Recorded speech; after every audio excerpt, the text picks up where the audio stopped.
Sublimez votre intérieur avec nos collections uniques et élégantes.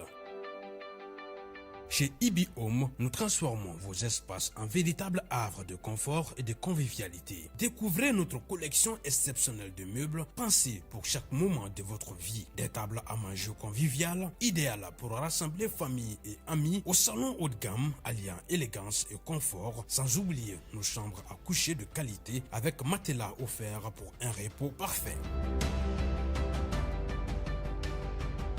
Explorez notre sélection de luminaires rares et uniques qui sublimeront vos espaces. Découvrez notre gamme de motos électriques économiques, performantes et respectueuses de l'environnement, idéales pour vos trajets urbains en toute sérénité. Nos installations solaires vous garantissent l'indépendance énergétique tout en réduisant vos factures. Chez Ibi Home, profitez en ce moment de réductions allant jusqu'à 35% sur nos équipements solaires. Ce n'est pas tout, nous vous proposons également des options de paiement échelonné pour encore plus de simplicité. Venez visiter notre showroom à l'ACI 2000, immeuble Ibi Group. Ibi Home, l'élégance, la mobilité et l'énergie au service de votre confort.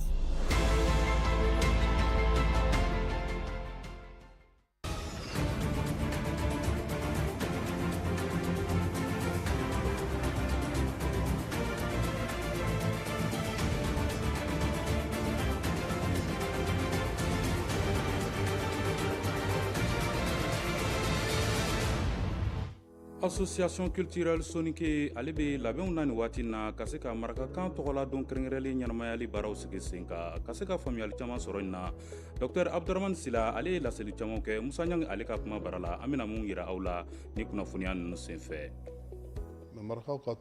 Coupe du Mal handball ale tile 4nan wulikajɔ hokumu kɔnɔna na Centre Omnisport de Misabugu ale ye sebaya sɔrɔ CMB kan Kajatu Bagayo ale bena caman ɲɛfɔ an ye o ko o la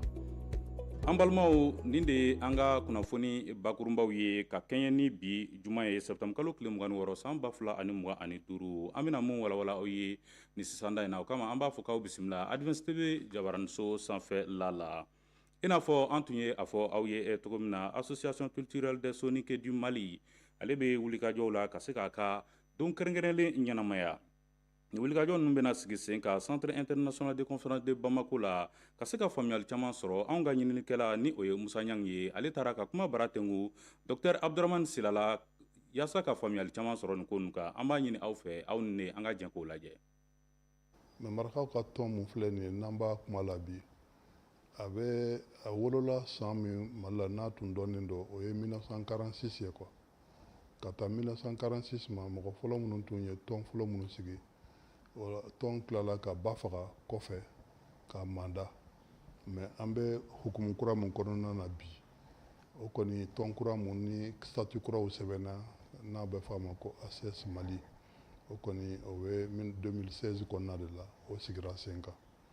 mun ye marakaw ka tɔn ye marakaw ka tɔn ye tɔn mun ye a bɛ Mali région bɛɛ kɔnɔ k'o sababu kɛ mun ye parce que marakaw sigilen don yɔrɔ o yɔrɔ jamana in kɔnɔ o bɛɛ ye tɔnden dɔ ye olu bɛɛ bɛ jɛ dɔ la mun ye marakajɛ ye ni o bɛ an ka tɔn in kɔnɔna la marakadugu bɛ yɔrɔ o yɔrɔ bi ni marakaw sigilen dɔ nin bɛɛ ye tɔn in den dɔ ye bon nin bɛɛ fana de jɛra k'a faamu wagati kelen kɔnɔna la k'a fɔ marakaya ye fɛn dɔ ye comme sɛbɛnni nin a bɛ se ka kɛ kan bɛ bɔ ɲɔgɔn kɔnɔ kumakanw bɛ bɔ fɔ ɲɔgɔn kɔ sɛbɛnni cogo bɛ bɔ ɲɔgɔn kɔ k'u ka jɛ ka baara kɛ ka kan harmoniser sɛbɛnni mun bɛ kɛ ka harmoniser o bɛ san yirika caman bɔ o baara de kɔfɛ o de nana sanga sɔrɔ fo ka kuma in lase UNESCO la a bɛ se UNESCO la tuma min na o y'a sɔrɔ tubabuw yɛrɛ bara 1974 déjà olu y'a ɲini ka comité dɔ sigi sen kan o ka recherche kɛ kan in kan olu y'a ye k'a fɔ kan barikama de tun don kan barikama mun don olu fana ye dɛmɛ don a la fo an bɛ bi tile mun na marakakan a bɛ k'a lakalan lycée dɔw la faransi kɔnɔna la donc o ye wasoko de ye don in mun dira a dira Mali de ma a dira maliden bɛɛ lajɛlen de ma donc k'an ka wuruki k'a kɛ k'a dɔn kɛ donba ye diɲɛ kɔnɔ o de kosɔn an y'a ŋaniya siri salon an y'a ɲɛnajɛ fɔlɔ kɛ ɲinan y'a ɲɛnajɛ filanan ye o ɲɛnajɛ filanan o bɛ kɛ CICB la le 27 n'o ye sini samedi 27 an bɛ tɔnsigiba kɛ a kunna journée culturelle yɛrɛ don a bɛ daminɛ kabiri sɔgɔma fo su minuit alors kuma minnu bɛ nata kɛ yen nɔ conférence ba de bɛ kɛ kan in yɛrɛ kan kan in kabiri a lawale fo kana se a bi don in ma kan bɛ cogo jumɛn na dɔnnikɛlaw b'an bolo minnu bɛna kuma kan in kan kabiri a lawale fo bi ni kumanaw bɛɛ lajɛlen kan an bɛ laban ka filimu fana dɔ bɔ mɔgɔw ye filimu min fana bɛ kuma wagadu yɛrɛ histoire kan parce que wagadu de ye empire fɔlɔ ye mun sigira jamana in kɔnɔ yan nɔ donc kuma bɛna ko histoire kunna donc su kɔni bɛ taa consacrer artiste minnu b'an bolo u bɛ se dɔnkili minnu na maraka dɔnkili duman minnu na k'olu lase jama ma ani dɔnsen duman minnu bɛ yen nɔ comme an ka autorités y'a kanu ka fɔ ɲinɛ 2025 o ka kɛ année de la culture ye donc marakaw fana y'a yamaruya an bɛ kuma kan in kan an bɛ kan célébrer mais an bɛ an ka année culturelle nin fana célébrer donc nin ye wele kan de ye n bɛ mun bila bɛɛ lajɛlen ma an bɛɛ ka ɲɔgɔn sɔrɔ le 27 sini samedi CICB la an ka nin ɲɛnajɛ kɛ ɲɔgɔn fɛ. Halisa an bɛ tɛmɛ ni kunnafoniyaw ye an bɛ to festival ale hukumu kɔnɔna na k'aw ladɔnniya k'a fɔ festival culturel fɛrɛba ale fana ye a ka wulikajɔ kurumukaro sigi sen kan bi sɔgɔma in na wa olu ka kumasen bɛ min kan o de ye balani bɛ se ka kɛ sababu ye ka bɛn ni kelenya sinsin cogo di faso Mali kɔnɔna na wa u ka wulikajɔ fana ɲɛsinnen don jamana marabaw olu ye hakilina mun ta k'a yira k'a fɔ ɲinan ye san ye min bɛna kɛ seko ni dɔnko san ye u ka se ka u seko bɛɛ lajɛlen ta o ko la Isa Sise ale tun b'a kɛnɛ kan a ye mun sɔrɔ an ka jɛ k'an ɲɛmada o fɛ. An ka ɲɛnajɛw bɛɛ la ni ɲɛnajɛ bɛ yen minnu bɛ an ka ladalafɛnw don ba la o dɔ ye festival feereba ye festival min don a dabɔkun ye ka bɛn ni kelenya sinsin an ka togodaw la wa ɲinɛnta la bala kuma bɛna kɛ ale de kan.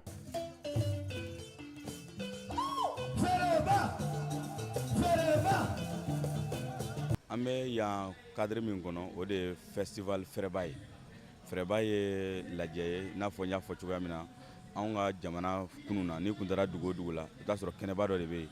denmisɛnw bɛ ɲɔgɔn sɔrɔ yen ka tulonkɛ ka nisɔndiya bala de bɛ fɔ a kan ka caya donc o de la an ko k'an ka jamana hakili jigin kununko la donc ni an ye ninnu kɛnɛ ninnu sigi a ka ca an bɛ se ka gɛrɛ an ka fasodenw na a ka ca fɛnɛ an yɛrɛ dama ni ɲɔgɔn cɛ gɛlɛya min b'an ni ɲɔgɔn cɛ an bɛ se k'olu fɔ k'olu bɛn walasa an ka jamana ka basigi ka na mais ɲinɛnta an ye ɲinɛnta in kɛrɛnkɛrɛn k'a fɔ an yɛrɛ ka fɔlifɛnw u bɛ mun de fɔ an ɲɛna u b'a kalansen sugu jumɛn de fɔ an ɲɛna misali la an ye sɔnni sigi balan kan donc an y'a kanu bi an dabara an ka n'u ɲɛfɔ an ka denmisɛnw ye u k'a faamuya k'a fɔ bala ye bɛn fɔlifɛn de ye bala ye keleya fɔlifɛn de ye wa a bɛ dusu don mɔgɔninfin kɔnɔ i ka baara kɛ. Nin tako filanan in kɛnɛ sigira Kalabankoro mara kɔnɔ sous-préfet ka fɔ la o ye nisɔndiyaba ye. Bi ne nisɔndiyalen don hali ka Sogoba n'a ka jama k'u fo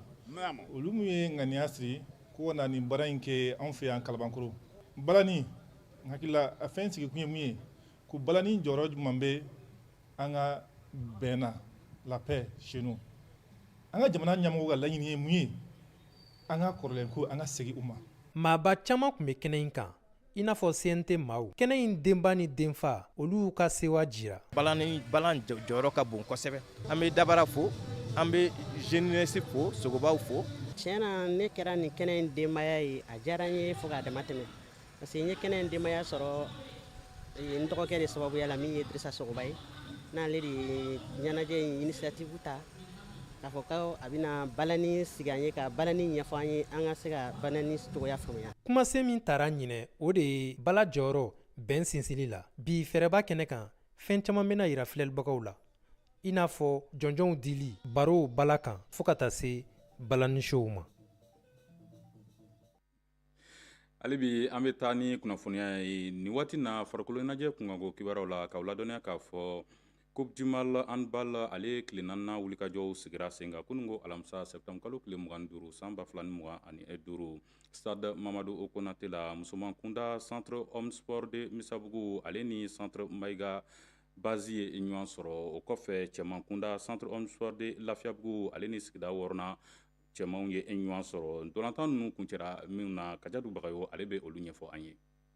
Kujimalire handball a boko sabana ɲɔgɔn sɔrɔ tɛmɛnen kɔ bogo nanna hukumu kɔnɔ sa centre Maïga base n'o ye CMB a sen kun bɛ tulu na kokura ani maa min kun kɔdalen no zen o kun bɛ tali kɛ centre omnisport de Musabugu kan n'o fana ye tɔn ye mun jɔyɔrɔ ka bon kosɛbɛ Mali handball ko gun kan ni centre Maïga base maaw tun bɛ fɛ ka dɔ fara u ka wulikajɔ kan cogo min na u ye sebaga min sɔrɔ u bɛ se k'o tɔ sinsin sa CM ale tɛna o gɛrɛsɛgɛ d'u ma ka d'a kan ɲɔgɔn sɔrɔ bɛ daminɛ dɔrɔn CM bɛ firi CMB maaw kan 6-1 sanga tan bɔɲɔgɔnko tɛmɛnen an b'a ye k'a fɔ k'o baaraw kɛlen sa CMB degeden karamɔgɔ bɛna taa mɔri ɲini cogo min na a bɛ se k'a ka dolantanw hakili fara ɲɔgɔn kan o bɛɛ n'a ta CM ne bɛ tɛmɛ n'a ka wulikajɔ ye ka dɔ fara halisa a ka kuru kan tako filanan baaraw daminɛnen an b'a ye k'a fɔ ko CM n'ale tun b'a dɔn k'a fɔ k'a kɔni ka sebaya kun sɔrɔlen don ka ban a bɛ dɔ fara wulikajɔ kan cogo min na a bɛ se k'a ka kuru caya n'an y'a ye k'a fɔ ko ɲɔgɔn sɔrɔ kun gɛlɛyalen don CMB maa bɛɛ ma sa an bɛ se k'a fɔ k'u ka kɔfɛ maa n'o ye gardien ye ale kɔni y'i jɔ i jɔyɔrɔ la ka dolan damadama bila kɛnɛ ma hali n'o ma se ka kɛ sababu ye k'a ka tɔnden tɔw kɛ ka jɔyɔrɔ ɲɛnama sɔrɔ ɲɔgɔn sɔrɔ kɔnɔna na CM bɛna sebaga ɲɛnama sɔrɔ 45 tan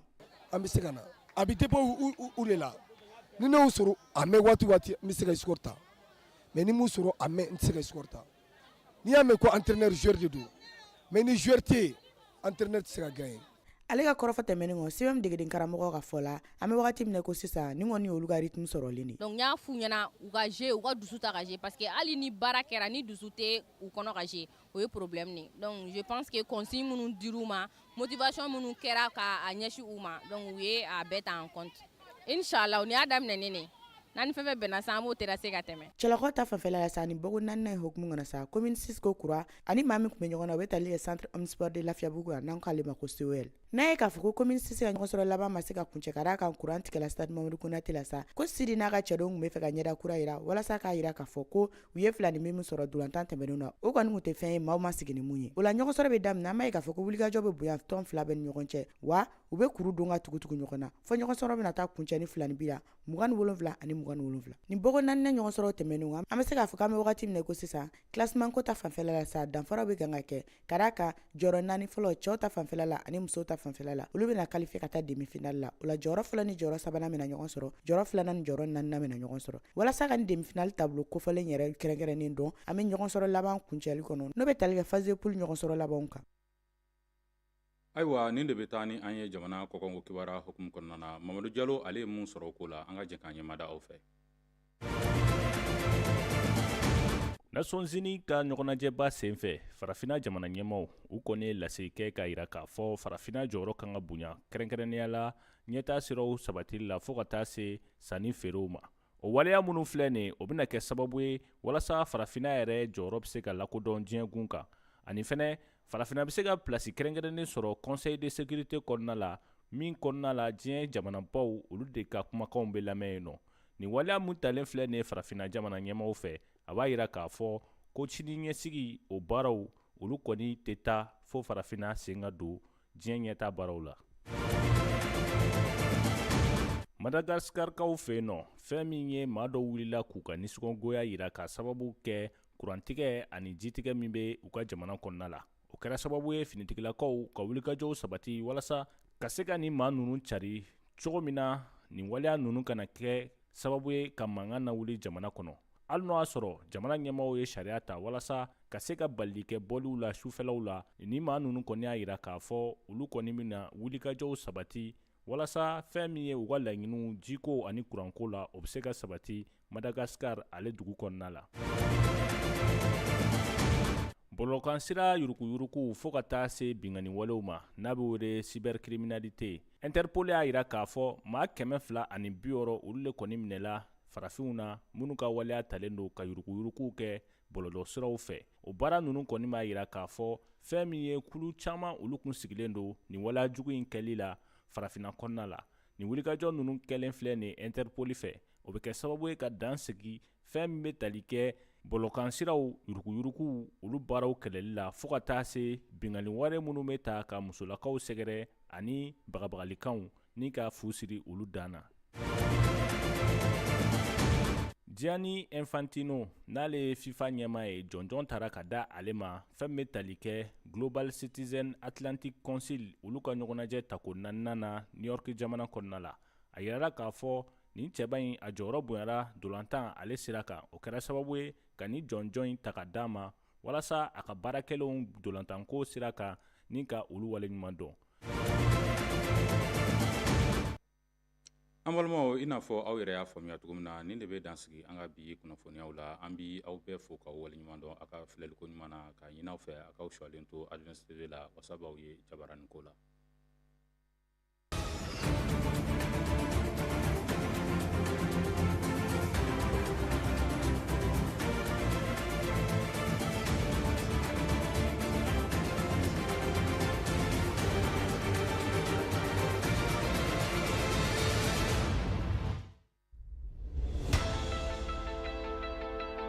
Sublimez votre intérieur avec nos collections uniques et élégantes. Chez Ibi Home, nous transformons vos espaces en véritable havre de confort et de convivialité. Découvrez notre collection exceptionnelle de meubles pensés pour chaque moment de votre vie. Des tables à manger conviviales, idéales pour rassembler famille et amis, au salon haut de gamme alliant élégance et confort, sans oublier nos chambres à coucher de qualité avec matelas offerts pour un repos parfait.